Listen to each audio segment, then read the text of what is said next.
Exercise question number 1.4. A. Explain the meaning of statement electric charge of a body is quantized. हमें इस statement को explain करना है। तो स्टूडेंट्स, जैसे कि हम थियरी में पढ़ चुके हैं कि किसी भी बॉडी में electron transfer always integral number में ही होता है।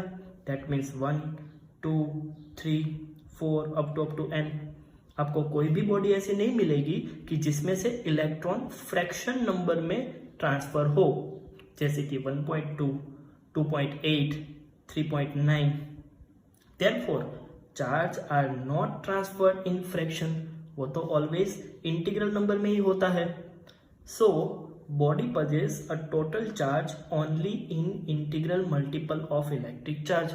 मतलब किसी भी बॉडी पे charge Q equal to NE, जहां पे n इक्वल टू 1, 2, 3 ऐसे इंटीग्रल नंबर है। So charge Q equal to 1E, 2E, 3E ऐसे हो सकता है, लेकिन कभी भी 1.2, 2.3, 5.9 ऐसे फ्रैक्शन नंबर में नहीं मिलेगा। So charge are always in quantization form.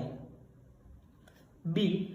Why can one ignore quantization of electric charge when dealing with macroscopic मतलब लार्ज स्केल चार्जेस। तो स्टूडेंट्स, जब भी हम मैक्रोस्कोपिक बॉडी या फिर लार्ज स्केल चार्जेस के साथ डील करते हैं तो वहां पे चार्ज का नंबर्स ह्यूज होता है compare to magnitude of electric charge. Electric charge के मैग्नीट्यूड के कंपेयर में चार्ज ह्यूज होते हैं। So, quantization of electric charge is of no use of macroscopic scale. इसीलिए मैक्रोस्कोपिक स्केल पे क्वांटाइजेशन ऑफ इलेक्ट्रिक चार्ज का कोई भी यूज नहीं है। Therefore, it is ignored and it is considered that electric charge is continuous.